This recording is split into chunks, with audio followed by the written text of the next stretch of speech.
దేవుని వాక్యముల నుండి సంఖ్యాకాండం 8వ అధ్యాయం. పరిశుద్ధమైనటువంటి బైబిల్ గ్రంథముల నుండి సంఖ్యాకాండం 8వ అధ్యాయం. యెహోవా మోషేకి ఇలాగు సెలవిచ్చెను, నీవు అహరోనుతో నీవు దీపములను వెలిగించినప్పుడు ఆ 7 దీపముల వెలుగు దీపవృక్షమునకు ముందు పడినట్లు వాటిని వెలిగింపవలెనని చెప్పుమనెను. అహరోను అలాగు చేసెను. యెహోవా మోషేకి ఆజ్ఞాపించినట్లు అతడు దీపవృక్షమునకు ఎదురుగా దాని దీపములను వెలిగించెను. ఆ దీపవృక్షం బంగారు నగిసి పని గలది. అది దాని స్తంభం మొదలుకొని పుష్పముల వరకు నగిసి పని గలది. యెహోవా కనుపరిచిన మాదిరిని బట్టి మోషే ఆ దీపవృక్షమును చేయించెను. మరియు యెహోవా మోషేకి ఇలాగు సెలవిచ్చెను, నీవు ఇశ్రాయేలులో నుండి లేవీయులను ప్రత్యేకించి వారిని పవిత్రపరచుము. వారిని పవిత్రపరచుటకు నీవు వారికి చేయవలసినదేమనగా వారి మీద పాప పరిహారార్థ జలము ప్రోక్షించుము. అప్పుడు వారు మంగలి కత్తితో తమ శరీరమంతయు గురిగించుకొని తమ బట్టలు ఉత్తుకొని పవిత్రపరుచుకున్న తర్వాత వారు ఒక కోడెను దాని నైవేద్యమును అనగా తైలముతో కలిపిన గోధుమ పిండిని తేవలైను. నీవు పాప పరిహారార్థ బలిగా మరొక కోడెను తీసుకొని రావలేను. అప్పుడు నీవు ప్రత్యక్షపు గుడారము ఎదుటికి లేవీలను తోడుకొని వచ్చి ఇశ్రాయేలుల సర్వసమాజమును పోగు చేయవలెను. నీవు యెహోవా సన్నిధికి లేవీలను తోడుకొని వచ్చిన తర్వాత ఇశ్రాయేలీలు తమ చేతులను ఆ లేవీల మీద ఉంచవలెను. లేవీలు యెహోవా సేవ చేయువారొకటకు అహరోనును ఇశ్రాయేలీయులను ప్రతిష్టార్పణంగా వారిని యెహోవా సన్నిధిని ప్రతిష్ఠింపవలెను. లేవీలు ఆ కోడెల తల మీద తమ చేతులు ఉంచిన తర్వాత నీవు లేవీల నిమిత్తం ప్రాయశ్చిత్తం చేయునట్లు యెహోవాకు వాటిలో ఒక దానిని పాప పరిహారార్థ బలిగాను రెండవ దానిని దహన బలిగాను అర్పించి అహరోను ఎదుటను అతని కుమారుల ఎదుటను లేవీలను నిలవబెట్టి యెహోవాకు ప్రతిష్టార్పణముగా వారిని అర్పింపవలెను. అట్లు నీవు ఇశ్రాయేలీయులలో నుండి లేవీలను వేరుపరచవలెను. లేవీలు నా వారయుందురు.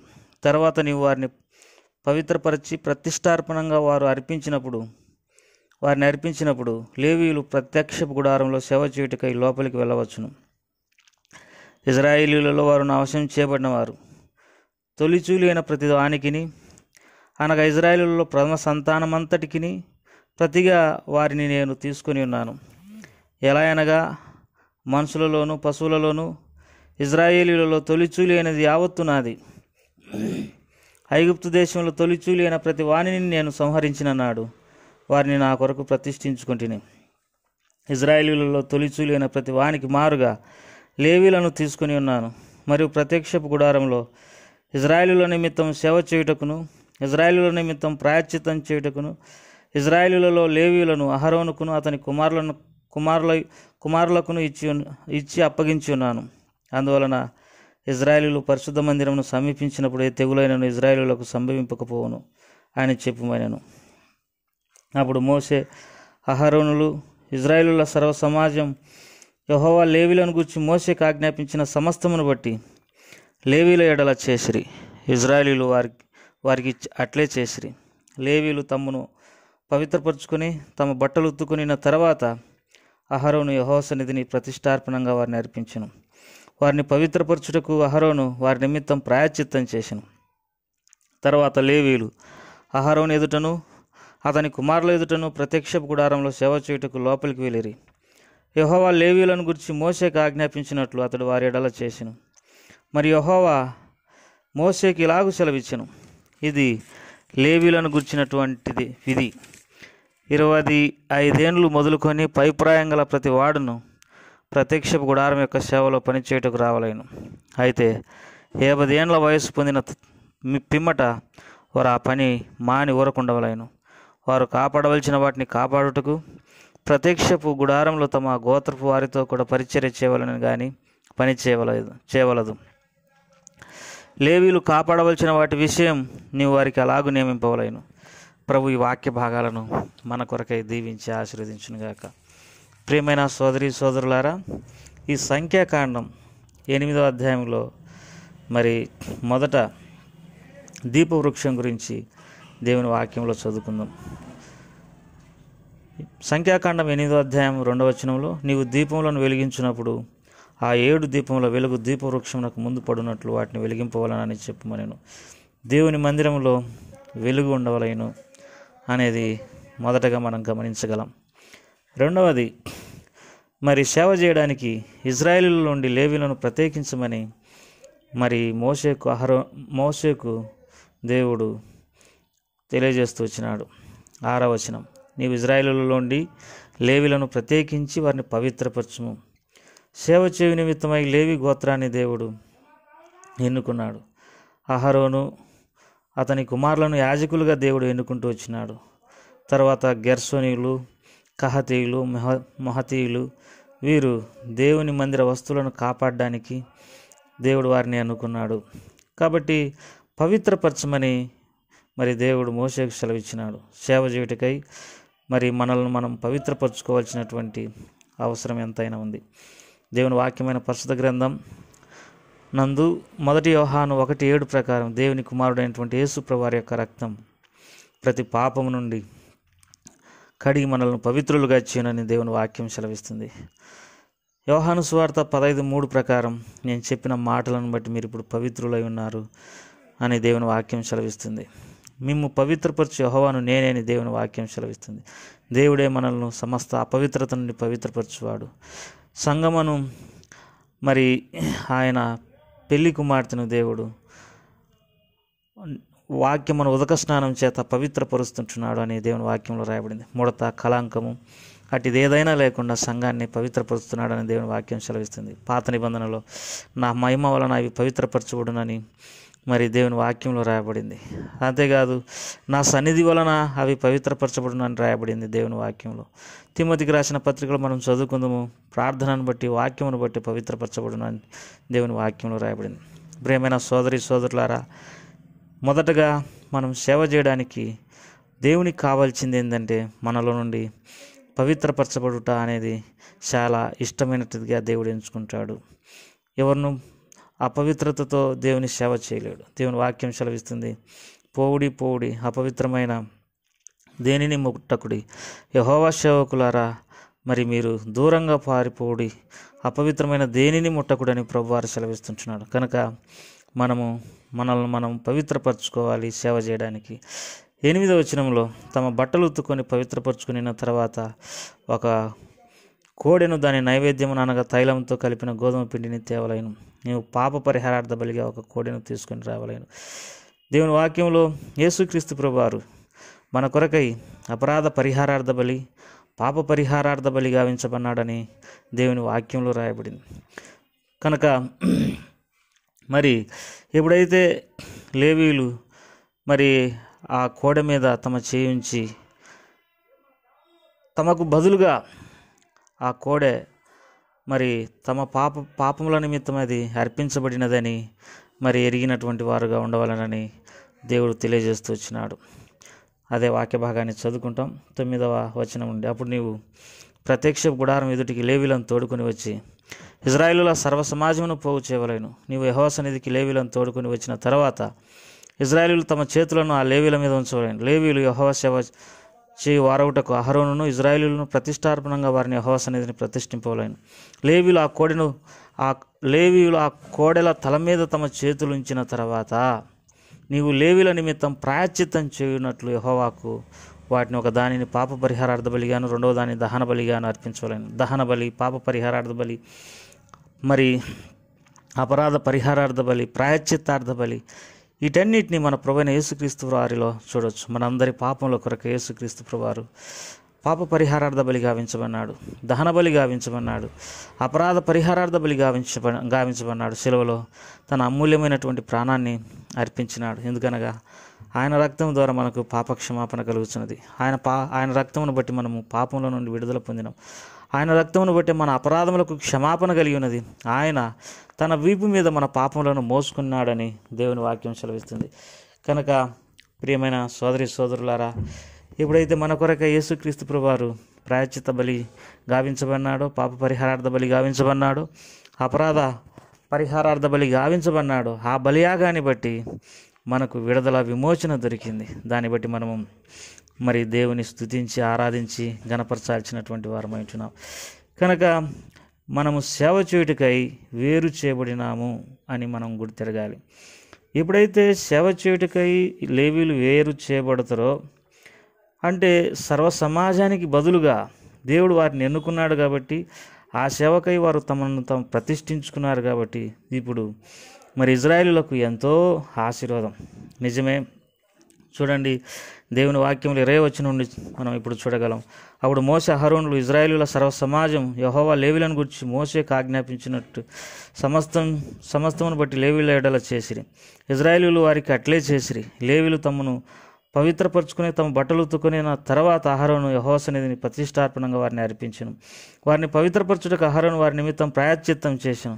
తర్వాత లేవీలు అహరోను ఎదుటను అతని కుమారుల ఎదుటను ప్రత్యక్ష గుడారంలో సేవ చేయుటకు లోపలికి వెళ్ళిరి. యెహోవా లేవీలను గురించి మోషేకు ఆజ్ఞాపించినట్లు అతడు వారి ఎడల చేసెను.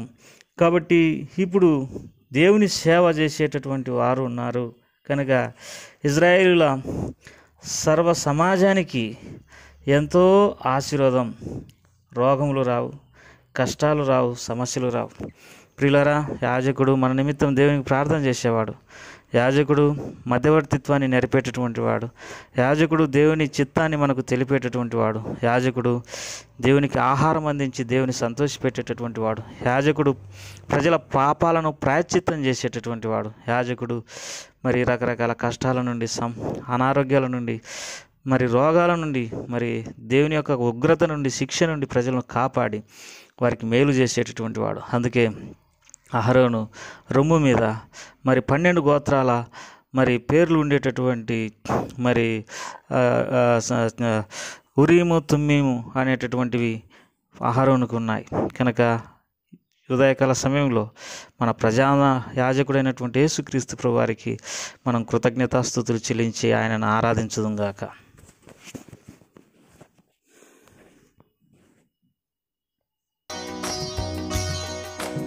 యెహోవా సేవకులారా స్తుతించుడి, ఆయన నామమును స్తుతించుడి.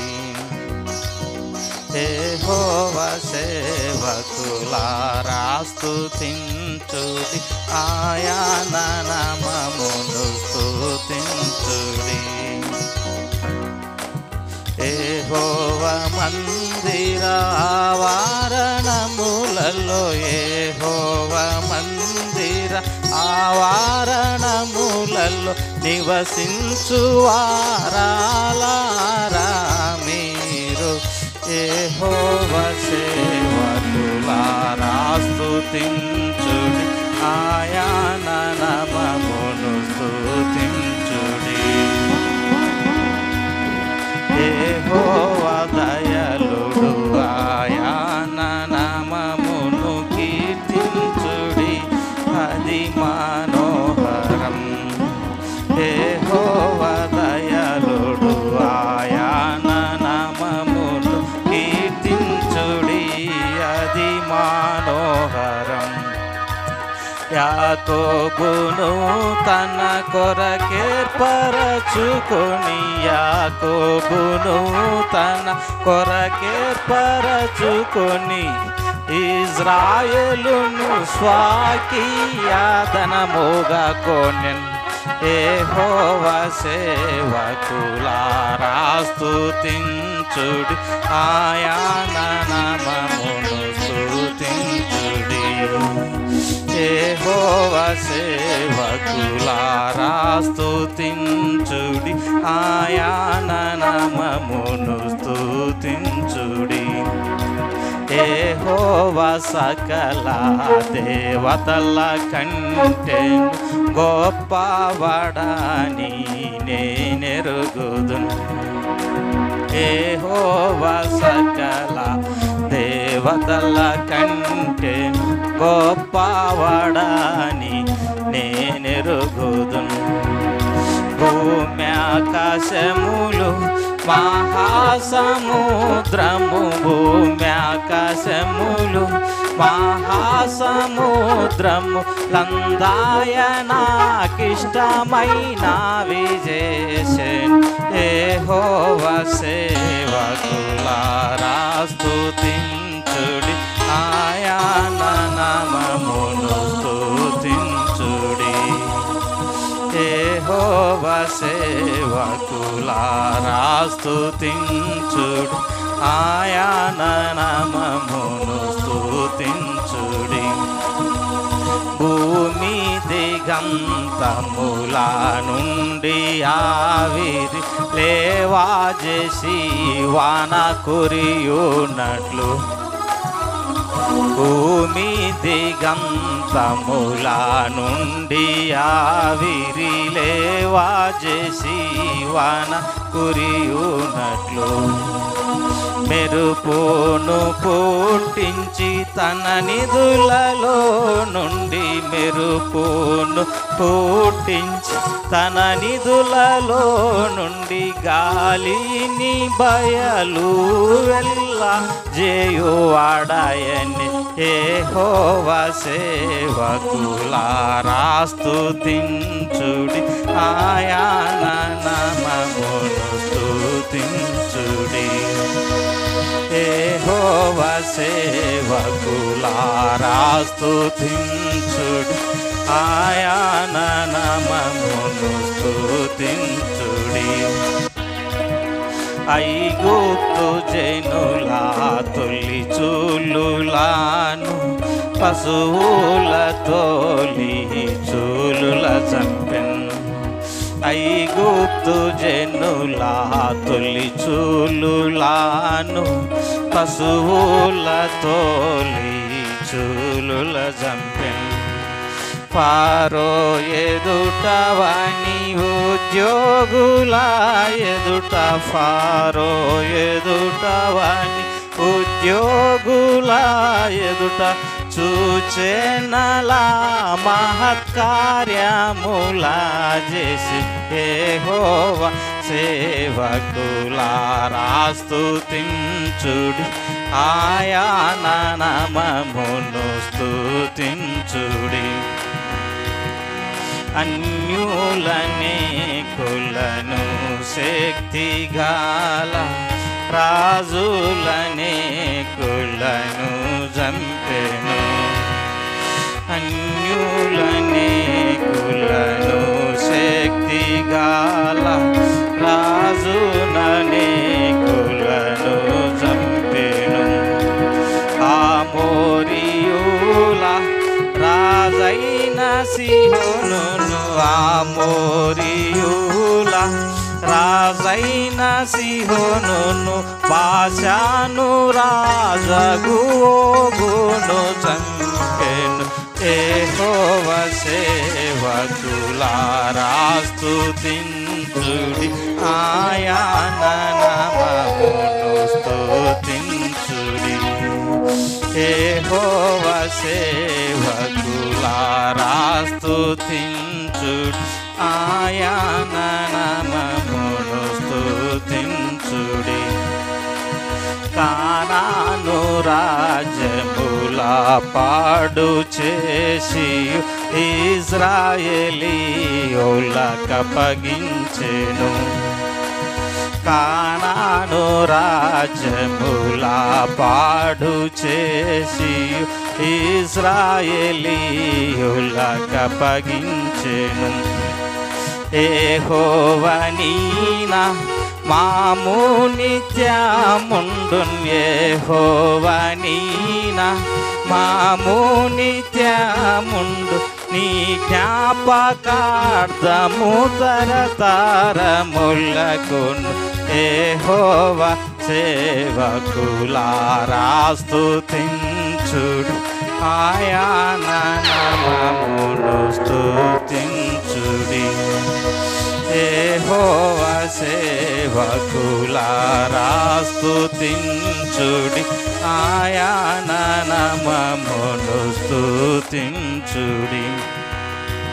యెహోవా తనదగు ప్రజలకు తానే న్యాయము తీర్చును, హల్లెలూయా. యెహోవా తనదగు ప్రజలకు తానే న్యాయము తీర్చును, హల్లెలూయా. తన వారగు తన సేవాకులను బట్టి తన వారగు తన సేవాకులను బట్టి సంతాపము నొందునాయనల్లేలు యెహోవా సేవకులారా స్తుతించుడి ఆయన నామమును స్తుతించుడి యెహోవా మందిర ఆవరణములలో యెహోవా మందిర ఆవరణముల నిలచుండు వారాలారా మీరు యెహోవా సేవకులారా స్తుతించుడి ఆయన నామమును స్తుతించుడి యెహోవా సేవకులారా స్తుతించుడి ఆయన